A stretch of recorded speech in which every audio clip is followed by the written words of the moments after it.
cam turned on at Chavez Ravine, where, shocker, the Dodgers are undefeated. They're looking to start the season 6-0 for the first time since 1981. They host the Braves this week, and also a shocker, the Braves are winless. They were swept 4 games in San Diego to begin the year. Kevin, which is more surprising to you? Let's be honest.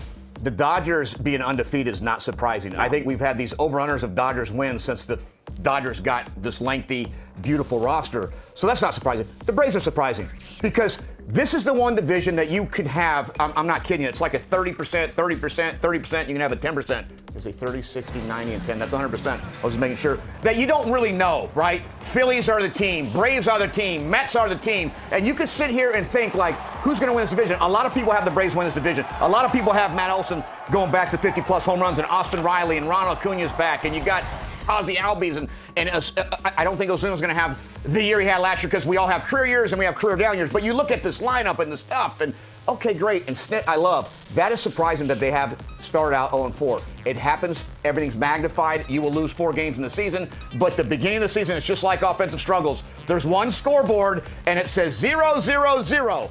And your win-loss record, 0-0. And then it's 0-1, and 0-2, 3, and now 0-4. So we're here to talk about it. They haven't hit. Padres played well. Next thing you know, they're 0-4. More surprising. Back to you. Yeah, no, listen, I think that if we would be surprised if the Dodgers went 162-0, I don't know. I mean, they that kind of roster. Obviously, them going 5-0 at any point during the year is not a big thing.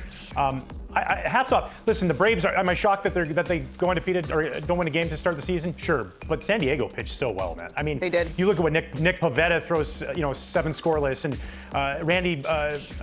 Sorry, man. Oh my God, I'm losing track of names here. Vasquez goes out there and throws 6 scoreless. So. I think that's the bigger story. Like, are they going to hit? Yes. Are those guys going to go out there and produce and score runs? Yes, absolutely. And that's not a worry to me. I just think it's a bigger deal than the Dodgers being 5-0. Can somebody get Ryan some coffee? The Dodgers are going to win 5 and 7 every time. Like it's 5 out of 7 games every time. Just get Ryan some coffee. Yeah, coffee. I got it. I got the name. I had another name in my head, Kevin. I went there. Pivetta, Vasquez. You know how that goes. But no, and then their bullpen. Their bullpen came in and did a great job too. So it's just one of those things. And I got my coffee right here. I just I'm gonna go ahead and drink that. I'm gonna fill that up as much as I can. Thank you for covering the logo. Yes, Thanks for covering the logo. We appreciate that. Yeah, no problem. Couldn't have guessed what it was by the white cup. I got it. Wait, what are you drinking though? I'm just going full Americano. That's 4 shots of espresso in there, and I'm just gonna mushrooms. Light it up. He's drinking mushrooms. Yeah. Ooh. Okay. Yeah. All right. The new coffee. Ballpark Cam takes us to Camden Yards.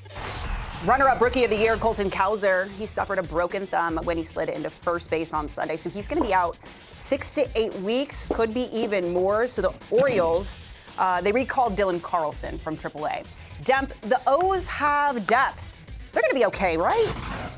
Yeah, they're going to be okay. And listen, look, that's depth right off the bat. You go out there and get Dylan Carlson, a guy who was established with the Cardinals and had his struggles at times, but a guy has big league experience. You got other guys that can go out there and fill out there. Heston Kierstad, these different players who can go into these positions. So, yeah, depth is key. They are talented and loaded in their position player department. They can move guys around. They have that flexibility. Obviously, hopefully Gunnar Henderson will be back soon, and then you can move guys around in other places too. So this sucks. Anytime any injury like this, and especially when you start dealing with thumbs and wrists as hitters, always frustrating, as Kevin knows. But yeah, they're going to be just fine because of their ability of depth. That's like a huge asset that they have, and they can fill in Dylan Carlson now in that position, and a guy who can go out there and kind of prove himself again at the big league level.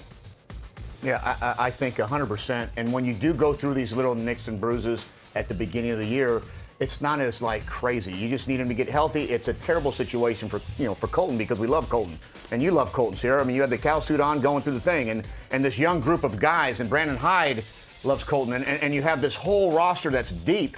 But yeah, they're fine. I mean, this team has got a way to kind of keep grinding. They're getting mature every single year. They're a little bit like the Royals, obviously ahead of the Royals situation. But like, they weren't very good years ago, and now they're the team, and now people are calling them up going, how do you draft again? Because they've got 72 dudes that we can throw in any trade, and we'll still talk about do they have enough starting pitching after Corbin Burns is now gone to Arizona. So it's going to be the MO of this team, but really, they got a lot of depth, and they got guys that are maturing daily, so they'll be fine. It's just getting Colton healthy, and Dylan, you got a chance to go out there and do your thing, dude.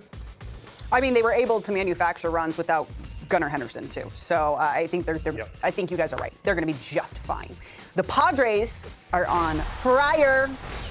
San Diego's pitchers have nice thrown. one. I know. I didn't come up with it actually. It was Dan Camiotti. Danny, he's I such a know. good intern. He is. He's a cute kid. He is. Just adorable.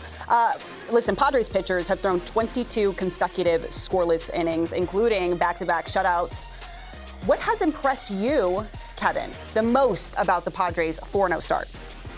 Listen, they have a star that I think right now every kid has loved, right? We've had Bryce Harper, and we could talk about whoever we want. Fernando Tatis, I believe, is on pace now for a monstrous season. It's not because of this quick start. The 7 for 15 is cute. He had a check swing double. I got it.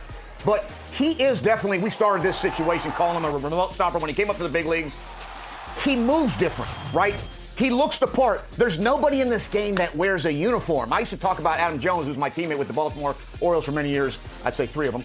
And when you talk about a guy that wears a uni right, like that's half of the thing now is we call drip. Sarah, you know what drip is? You know, you got that drip, and then we call glaze. Like, we're learning all these new terms, like, you're glazing me, and he's glazing me. Well, I'm glazing Fernando because I feel that he is the key. He went through his little stuff. We had the dirt bike accident. We had the other stuff, and But now it's like, I believe he is an MVP dude ready to explode and will carry this club because all they've heard about is the Dodgers, right? All we've talked about is the Dodgers, and well-deserved. This team knows they don't have to win this division, and they're probably not going to win this division. The Dodgers are probably going to win 114 or more games. That would be my guess.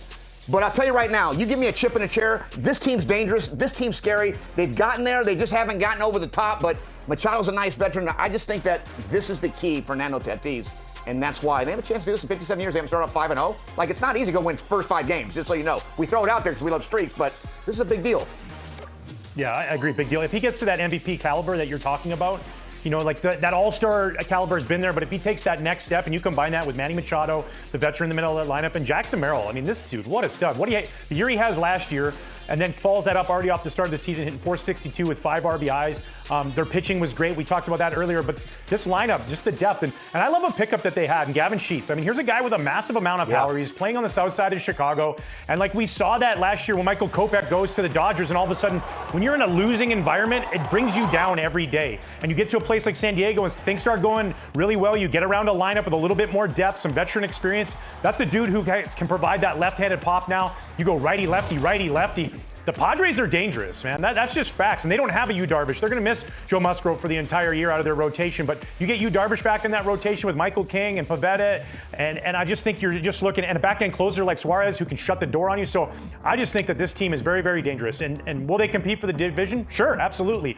But if they don't win it come playoff time, I think this team is as dangerous as anybody. And when you have that kind of lineup and that kind of depth with going right, left, back, and forth, the Padres, I think, have some big things in store out there on the West Coast. You know why? Because we're about to play the flip side. Oh, no. Oh, boy. Oh, no. Here we go. Because you guys are best friends and you guys agree about everything. This is where you have to argue the other side. You cannot agree with each other. So Jose Ramirez is day-to-day after sitting out Sunday with a right wrist sprain. He suffered the injury on a slide into second. You see it right there. Kev, can the Guardians sustain a Jose Ramirez injury? Keep in mind, he has missed just 27 total games over the last 5 seasons combined. Nope, you can't. No. This guy has to be on the field. This guy is loved. Stephen Vogt is begging for him to be on the field. He's what baseball's all about, gives every kid hope. He is the part. He runs, fields, hits, throws, power switch hit, laughs, sweetheart, never see a bad attitude by him. He's got a healthy baseball body. You called it, Sierra, in 5 years, 27 games. Dude's a baller. End of story. And he has to be on the field, so absolutely no. Wait, what do you mean? He gives every kid hope? Meaning that he's 5'4" to 5'9", depending on however tall he says in the yearbook. Okay. Depends on if he's standing on Copenhagen cans and making himself look tired. But if you ever stood next to him, he gives every kid hope. Okay. Well, on the flip side of that, I'm going to say yes. And you mentioned the name as to why that's going to happen. Vogt, V-O-G-T. Stephen Vogt, who had that role as a backup player, who had to fill in for guys when they got hurt, who had to step in for somebody when they had a day off. Well, this is your time. It's next man up. There's no waiting around. You can't feel sorry for yourself. The team across the field in the other dugout doesn't care that your superstar's out. You got to figure out a way. Whoever's going to contribute. Gabriel Arias steps up, hits the big home run. Maybe that's an opportunity for him to play a little bit. Other guys are going to have to pick up that slack. That's just how it goes. No one player is responsible for an entire team's success. It's a collective unit. Stephen Vogt knows that. He will get the best out of these guys. They will be okay until he comes back into that lineup. More injury news. Max Scherzer was placed on the 15-day IL on Sunday with right thumb inflammation. The issue with his thumb actually caused Scherzer to alter his throwing motion, which then led to the lat problem that forced him out of Saturday's game. He is in his 18th MLB season at 40 years young. Demp, do the Jays need Max Scherzer to contend? I'm going to go with no. And I'm going to say it behind this too. And I love Max Scherzer, and him in your rotation, you're a better team, yes. But if you were banking on Max Scherzer to be the reason why you're going to get to the next level, I think you're being a little unrealistic. He hasn't made 30 starts since 2021. There has been an injury bug there, so they're going to need those other guys to just do what they do in the rotation. Barrios, Bassett, Gossman, these guys are going to have to continue to thrive. We saw Bowden Francis did last year. Bowden Francis did last year. Like, he absolutely dealt no hitters into the ninth inning twice last year. So I think that you can't rely on somebody who has been at times lately unreliable in order to win your division or compete for a playoff spot. So I'm going to go with no. Yeah, I just can't believe how rude you are to Max, because it doesn't sound like you like him. I can tell he's just definitely mad at you right now. He knows I love him. Listen, you darn right he knows you love him. And I'll tell you right now, I'm going to say the flip side. What was the question? Do the Jays need Max? Yes. No, I want to make sure that I was on the flip side, because I was on the flip side. I do think, and the reason why, injuries are part of it at 40 years old. But what they need, Coop, that is that they need this man to be around this group. He is infectious, and people talk about time teammates. I wish I was a teammate of Max, because he's like the position player in a pitcher's body, right? He's a fun dude. He's like Dempster. Dempster was the position player in a pitcher's body. Most pitchers, and I live this, and I don't know if this is my thing, is that they're weird. They're weird, and I didn't give a lot of credit to them, because that's the only way I could just kind of make it make sense why I'm in the batter's box with Roger Clemens. Period, end of story. It doesn't make sense. But I'll tell you right now, he has an infectious personality that makes teams better and dudes better, and he's a great guy. So I say, yes, they need him. They need him around. They need him on the field. They need everything about Max Scherzer, even at age 40. Okay, which is a weirder? Which pitcher is weirder, a starter or reliever? Dude, I mean, they're all the same. AJ Burnett came walking in our clubhouse trade for Mike Piazza back in 2000, whatever it was. And I look back, he's walking around listening to Marilyn Manson with both nipples pierced. I'm like, who's that? So he's like a 21-year-old dude. I'm like, that's who we got from Mike Piazza? Wait, what? And he's got and then I'm like, it's weird music. I mean, it was scary music. We're trying to listen to hip hop in South Beach. You know what I'm saying? That was back in the day, like Coolio, Gangsta's Paradise. Whatever, you know what I'm saying? Yeah.